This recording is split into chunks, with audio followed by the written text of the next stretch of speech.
Bonjour à tous. Alors vous avez été très nombreuses à m'envoyer, à réagir en fait et à m'envoyer des messages, beaucoup en privé également et dans les commentaires suite à la vidéo sur les passeurs d'âme. Alors vous vous en doutez, je ne peux pas évidemment répondre à chacun et à chacune de manière individuelle. Malheureusement, je n'ai pas ce temps à disposition. Mais du coup, ça m'a vraiment en fait poussé à vous faire cette vidéo pour venir compléter, en tout cas je l'espère, pouvoir vous apporter des astuces et des plus par rapport à la vidéo précédente. Parce que ce qui très souvent revenait dans vos commentaires, c'est: je suis persuadée d'être un passeur, une passeuse, mais je ne sais pas quoi en faire. Je suis terrifiée parce que des âmes sont là et je ne sais pas comment les aider.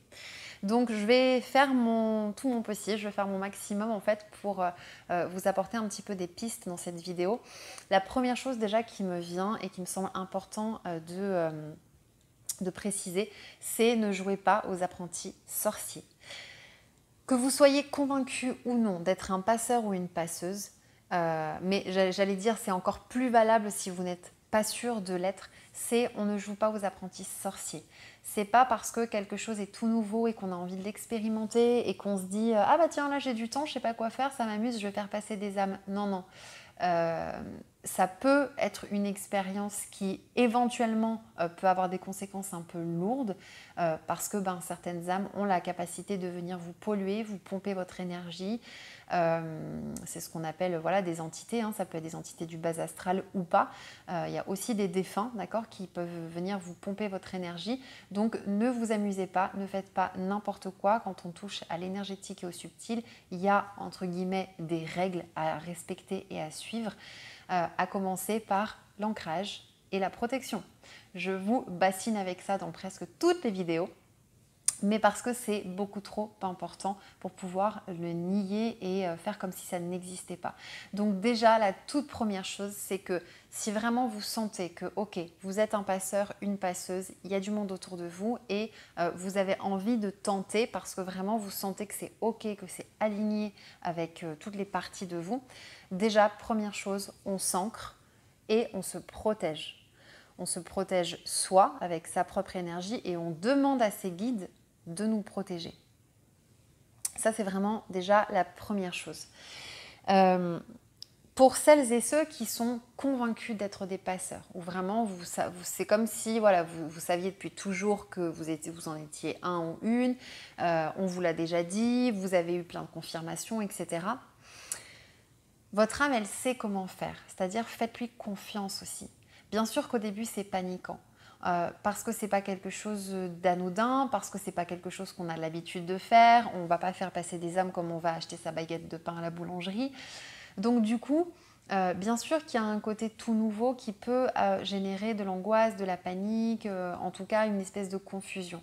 Mais si vous êtes passeur ou passeuse, votre âme sait comment faire. Et il est même possible dans certains cas que vous fassiez passer les âmes sans même le savoir. Moi, visiblement, ça a été le cas pendant longtemps. C'est-à-dire qu'avant que je vive vraiment ce passage en conscience dont je vous ai parlé dans la vidéo précédente, je faisais du coup, je l'ai appris plus tard et je l'ai compris plus tard, passer les âmes en fait comme si mon corps était une sorte de tunnel, d'accord, de connexion. Et en fait, les âmes passaient par moi sans même que je le sache. J'ai compris après pourquoi j'étais fatiguée, etc. Pourquoi j'étais en permanence un peu désaxée finalement, déséquilibrée. Tout simplement parce que les âmes en fait m'utilisaient moi comme une espèce de canal ou de tunnel ou de connexion ou de tremplin ou pour pouvoir monter. Donc déjà la première chose c'est se dire mon âme sait comment faire, donc demandez de l'aide à votre âme, demandez à votre guide intérieur, cette partie extrêmement lumineuse qui est reliée à la source ou à l'univers ou au divin ou à Dieu, peu importe le nom que vous y mettez, et qui est extrêmement lumineuse et qui est remplie d'amour. Cette partie, que vous pouvez appeler votre guide intérieur, elle sait comment faire. Donc demandez-lui de l'aide. Que ce soit à travers un rêve, que ce soit à travers des messages qu'elle va vous envoyer sur la façon de faire. Et là, ça m'amène au deuxième point. C'est que, en fait, en soi, il n'y a pas une manière de faire. Je pense qu'il y a autant de façons d'accompagner une âme vers la lumière qu'il y a de passeurs d'âme, d'accord ? Il n'y a pas une vérité. Merci les mouches bretonnes. Il n'y a pas en fait une vérité. C'est-à-dire que ça va être à vous de trouver la manière qui vous convient le mieux. Personnellement, quand je fais passer une âme maintenant, il m'arrive des fois d'utiliser le triskel. Hein, vous voyez cet objet celte avec 3 branches. Donc voilà, moi j'ai un triskel que je vais positionner d'une certaine manière, sur lequel je vais venir poser une bougie, que je vais allumer en posant une intention bien spécifique. Et je vais en fait vraiment demander et imaginer, je vais même parfois accompagner d'un geste, comme une sorte de vortex, de cheminée en fait que je vais venir ouvrir. D'accord? Imaginez en fait une spirale de lumière qui va monter comme ça, jusqu'à perte de vue. Moi, c'est une de mes façons de faire. Donc, en fait, je vais parfois utiliser cette sorte de spirale ou de cheminée cosmique en fait, pour ouvrir un champ énergétique, okay, qui va permettre du coup aux âmes de pouvoir monter. Maintenant, je n'ai pas toujours un triskel et une bougie sous la main. Donc, quand je sens, par exemple, en séance ou même dans un autre contexte qu'il y a du monde à faire passer, en fait, tout simplement, je vais...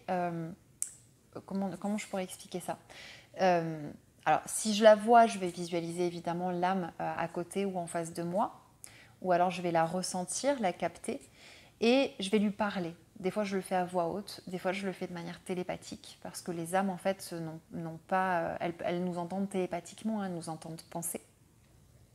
Et donc, je vais m'adresser à cette âme et je vais lui dire, lui expliquer. Écoute, voilà, là, tu es bloqué quelque part. Sans doute, il y a des choses que tu n'as pas envie de lâcher. Ça peut être de la culpabilité, de la rancœur, des regrets, etc., etc. Je vais essayer de dialoguer avec elle. Parfois, j'ai des réponses, parfois pas. Et simplement, je vais la rassurer.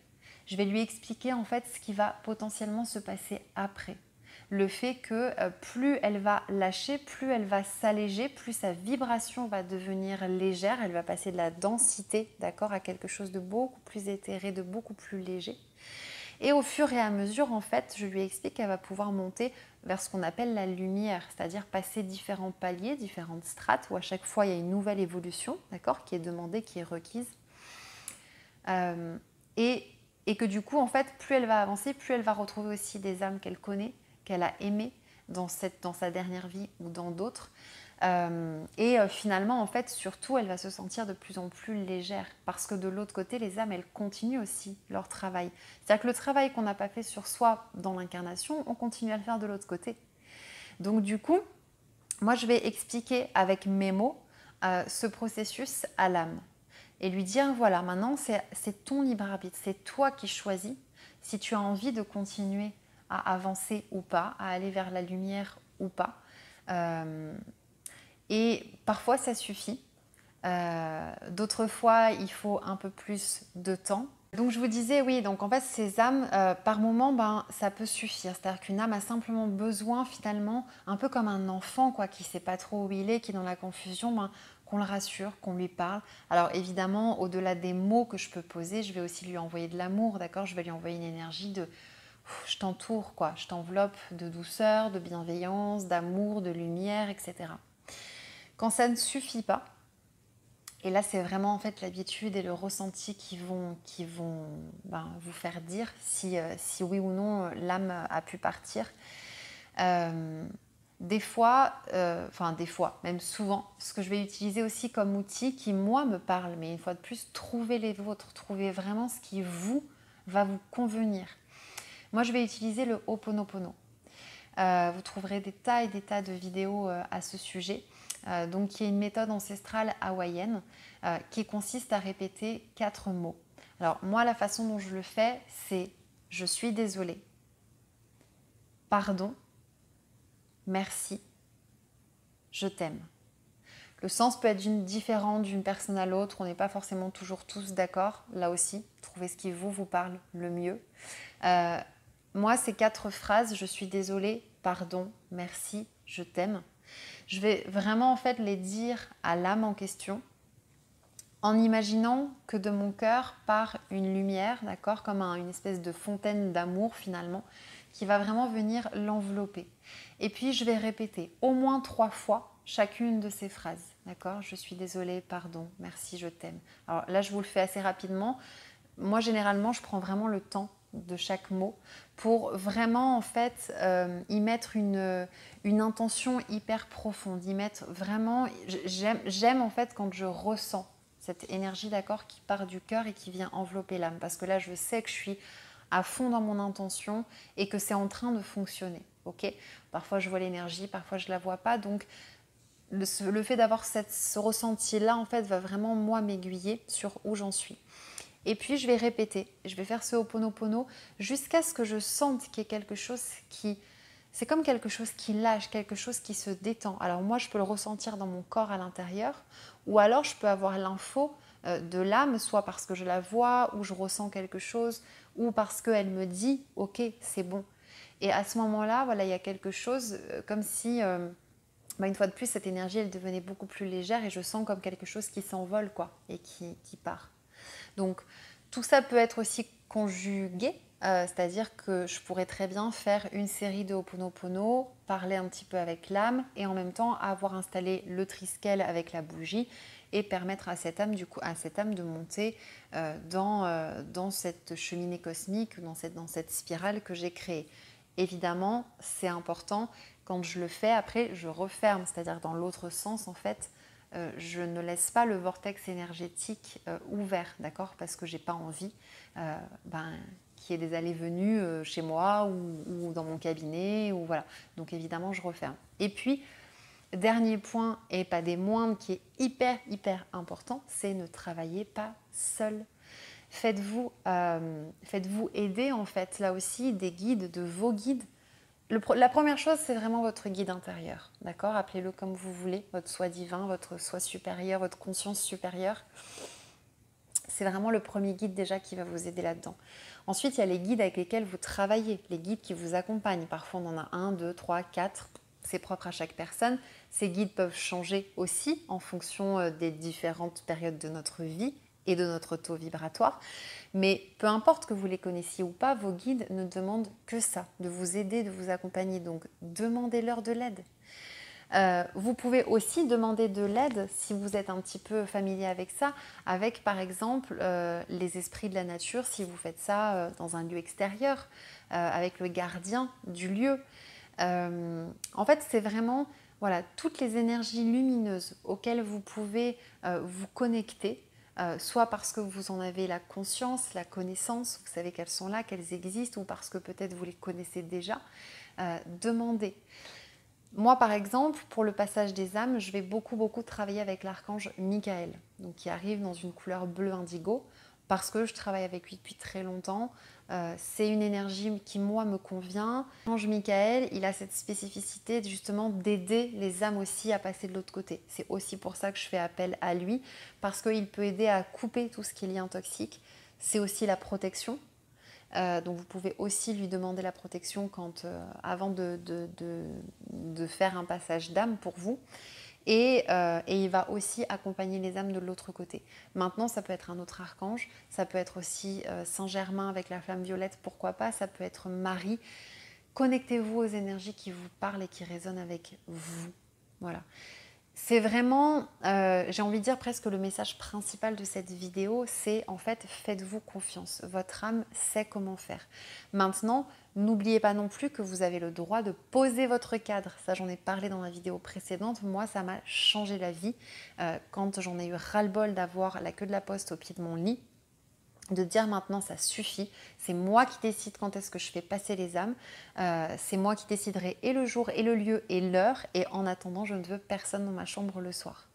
Je ne vous dis pas que je ne suis plus jamais embêtée, ça arrive encore, mais honnêtement ça devient de plus en plus rare, parce que j'ai été ferme dans ma façon de poser les choses, et du coup je capte que maintenant, par exemple, quand je travaille sur la lignée paternelle ou maternelle, peu importe, d'une des personnes que j'accompagne, donc quand je suis en soins, d'autres âmes peuvent être là aussi. Des âmes qui se sont dit « Ok, cool, il y a de la lumière, il y a quelqu'un là qui va pouvoir nous aider, il y a un passage qui va se faire, donc on en profite, on y va. » Là, ça ne me pose pas de problème, d'accord? J'ai presque envie de dire « Allez, on y va, c'est la promotion, on est parti pour le tarif groupe, c'est pas un souci. » Par contre, voilà, si ça devait encore empiéter sur ma vie personnelle, sur mon sommeil et sur mon lieu de vie, là, voilà, ce ne serait pas OK avec moi et ça arrive vraiment maintenant de manière extrêmement rare. Donc, pensez une fois de plus à bien poser vos limites, votre cadre. C'est vous qui décidez. C'est pas parce que vous êtes passeur ou passeuse que vous êtes disponible H24. C'est pas comme ça que ça fonctionne. Et une toute dernière chose aussi, par rapport au retour que j'ai pu avoir, c'est n'oubliez pas que être passeur, ce n'est pas uniquement aider les âmes des défunts, ce n'est pas uniquement aider les âmes désincarnées, c'est aussi aider les âmes incarnées dans les périodes de changement, dans les périodes dans les transitions de vie, d'accord? Que ce soit l'enfance, l'adolescence, un départ à la retraite, un divorce, un déménagement, quelqu'un qui est en plein remue-ménage intérieur, voilà, toutes ces périodes de transition, un passeur est aussi apte à aider de par son écoute, de par les mots qu'il va poser ou tout simplement juste avec son énergie. Donc n'oubliez pas ça parce que c'est important de s'occuper des morts, mais ça l'est tout autant de s'occuper des vivants aussi. Prenez soin de vous, n'hésitez pas à me dire en commentaire si cette vidéo vous a aidé, si ça vous éclaire un petit peu.